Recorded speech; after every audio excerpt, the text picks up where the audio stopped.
네, 보육교직원의 자격 정지 및 취소에 대해서 한번 알아보도록 하겠습니다. 어떠한 경우에 보육교직원의 자격을 정지받나라고 하는 부분인데요. 우선 원장에 대해서 먼저 살펴보도록 하겠습니다.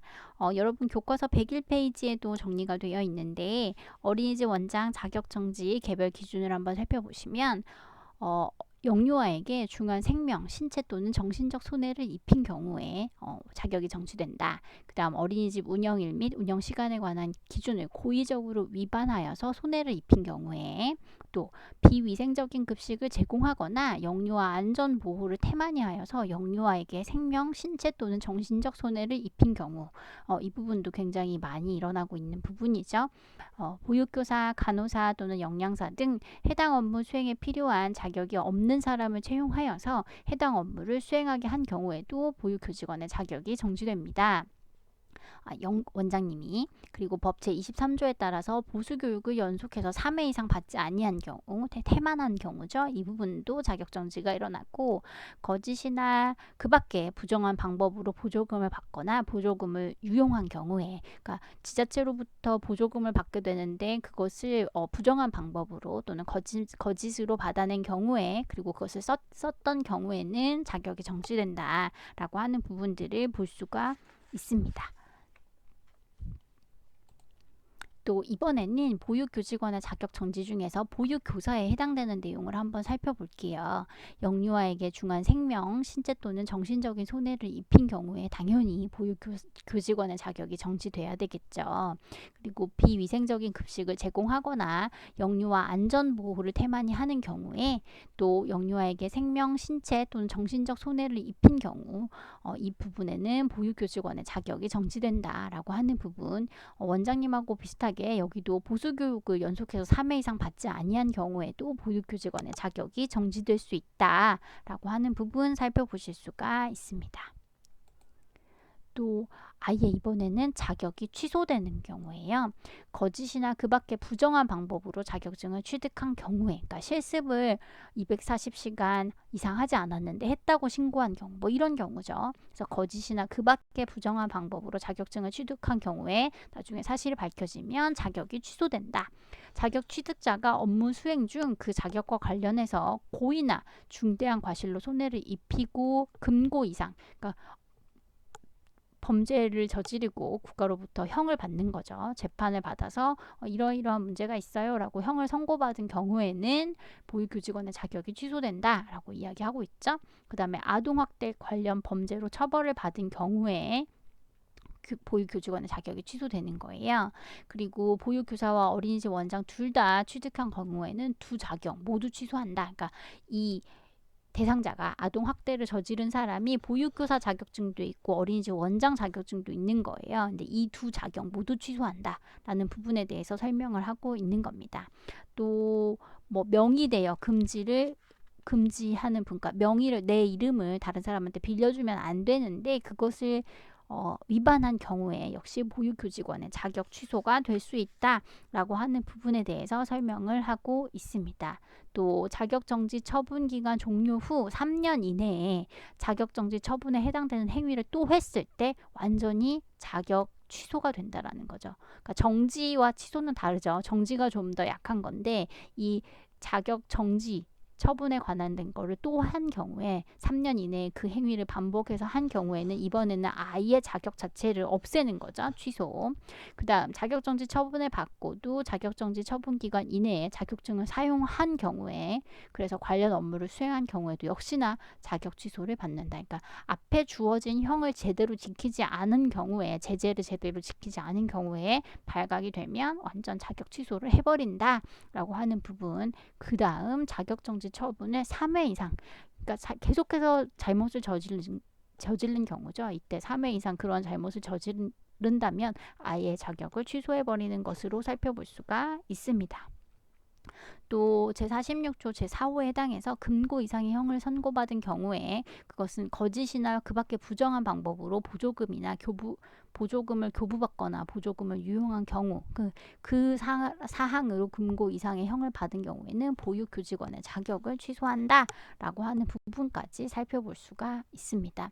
이렇게 자격에 관련돼서 다양한 어떤 제한점을 두고 관리를 하고 있다는 건 그만큼 보육교직원에 대해서 전문성 향상이라고 하는 부분에 국가가 관리를 하고 있다라고 하는 부분으로 여러분이 접근을 하시면 될 것 같아요.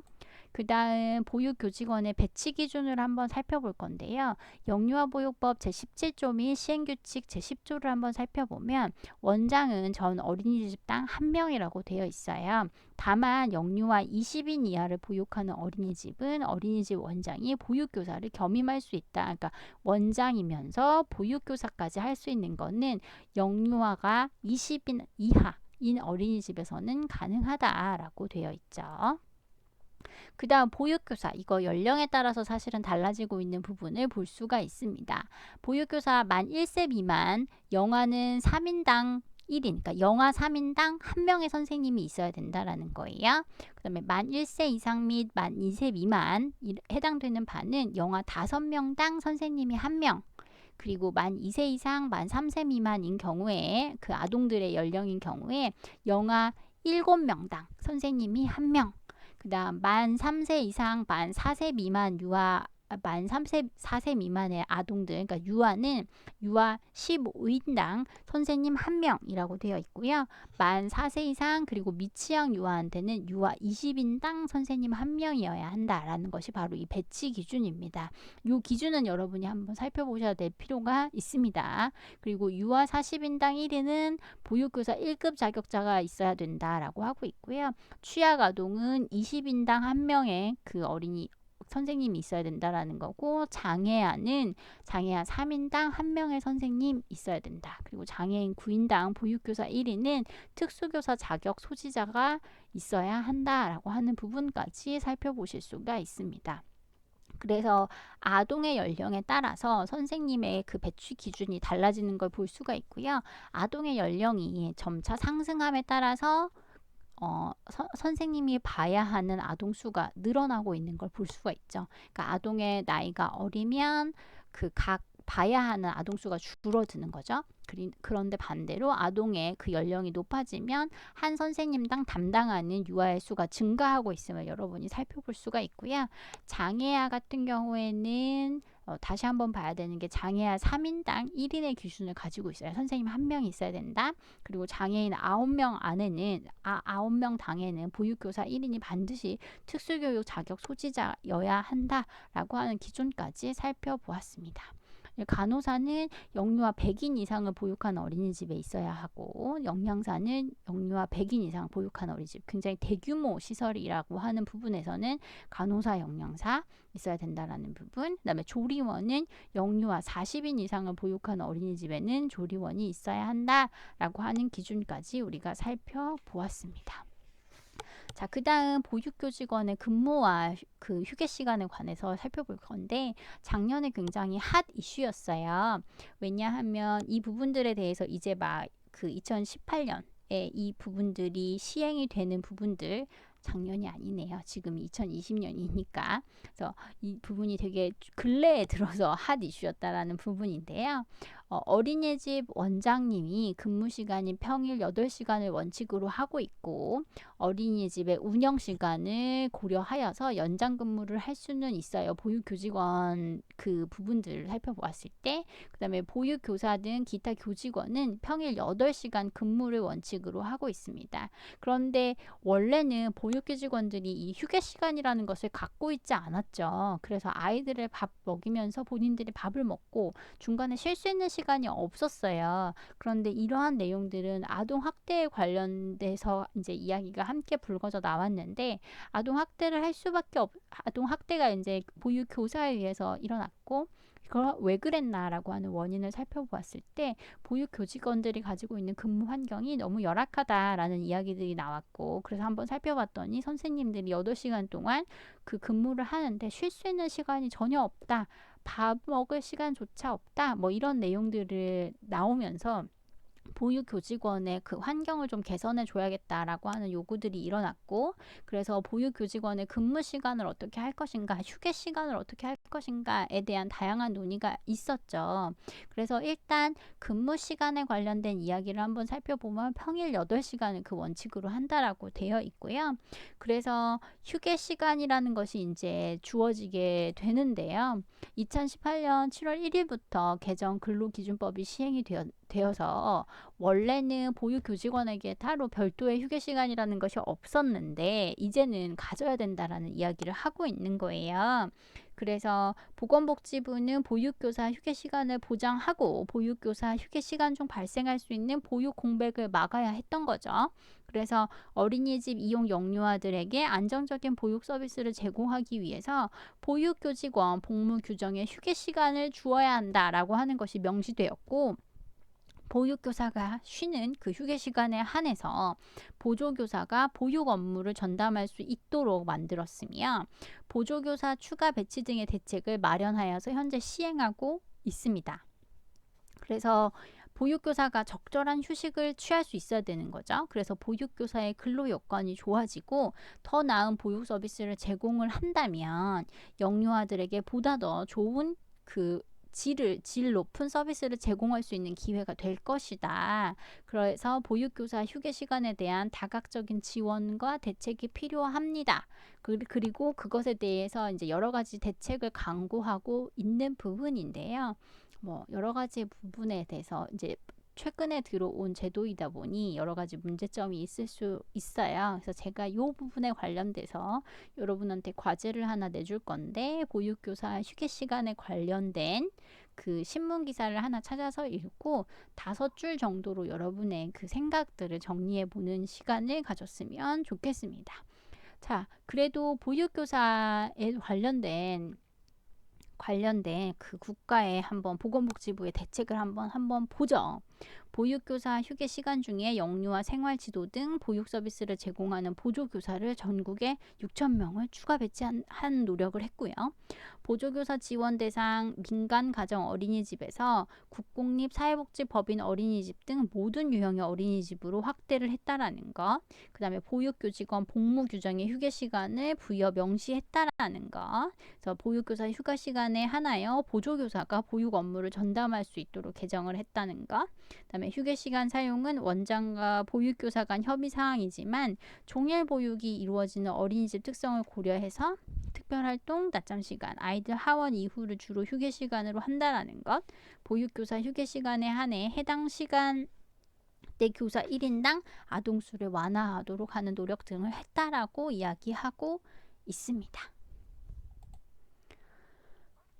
보육교직원은 아동들을 주로 그 아동들을 보호하고 교육하는 업무를 하기 때문에 다른 그 업무를 겸할 수 없어요. 그래서 어린이집 원장 및 보육교사는 휴일, 휴가 등으로 근무를 하지 않는 날을 제외하고는 근무 시간 동안 어린이집에 상주해야 되기 때문에 상시 해당하는 직무에 종사해야 된다. 따라서 다른 업무를 겸임할 수는 없다라고 되어 있죠.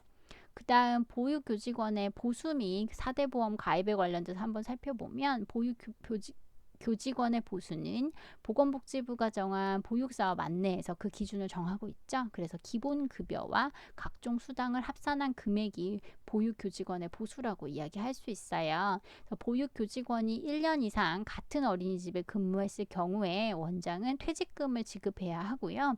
채용된 보육교직원은 국민연금, 건강보험, 고용보험, 산재보험 등 4대 보험에 의무적으로 가입이 되지요. 그 다음 보육교직원 보수교육에 관련돼서 한번 살펴보죠. 우리가 앞에서 보육교직원이 보수교육을 3회 이상 받지 않으면 여러 가지 문제가 발생할 수 있다라고 하는 부분들 우리가 살펴본 적 있어요. 그래서 어린이집 원장의 보수교육 같은 경우에는 직무교육과 사전 직무교육으로 나누는데, 또 직무교육을 일반 직무교육과 특별 직무교육으로 나누죠. 그래서 그 안에서 어떠한 부분들이 있는지 여러분이 지금 눈으로 확인하실 수 있어요. 그래서 일반 직무교육은 기본교육, 심화교육, 특별직무교육은 영아 보육 직무교육, 장애아 보육 직무교육, 방과후 보육 직무교육 등등으로 나뉘어져 있는 것. 그 다음에 보육교사 등의 교수 교육을 한번 살펴보면 직무교육과 승급교육으로 나뉘어져 있죠. 그래서 일반 직무교육, 기본교육, 심화교육, 특별직무교육, 영아보육, 장애아 보육, 방과 후 보육으로 나뉘어져 있고, 승급교육 같은 경우에는 2급 보육교사 승급교육, 1급 보육교사 승급교육으로 나뉘어져 있음을 알 수가 있습니다. 기타 복무관리에 대해서 한번 살펴보시면 근로기준법 제54조에 따라서 근로시간이 4시간인 경우에는 30분 이상, 8시간인 경우에는 1시간 이상의 휴게시간을 근로시간 중에 주어야 되고, 그래서 이거 저 안 쉬고 그냥 일찍 갈게요 라고 하는 거 안 된다는 거예요. 조기 퇴근, 그리고 저 안 쉴 테니까 돈으로 주세요 라고 하는 수당으로 지급되어서는 안 된다라고 이야기하고 있고요. 반드시 휴게 시간을 보장해야 된다라고 이야기하고 있고, 남녀 고용평등, 일가정, 양립 지원에 관한 법률에 따라서 그 규정을 지켜야 된다라는 것, 최저임금법, 대체교사 지원 사업 등을 우리가 운영하고 있다. 근데 대체교사는 언제 발생하냐면 보육교사가 연가를 사용한다든지 보수교육 참여한다든지 본인의 질병 또는 사고 등으로 보육 공백이 발생했을 시 대체교사를 파견하여서 보육교사 업무 공백을 최소화하기 위한 거죠. 그래서 이러한 대체교사 지원 사업이 운영이 되고 있습니다. 그래서 보육교직원의 복무 관리는 지금까지 내용으로 정리하실 수 있을 것 같습니다. 수고하셨습니다.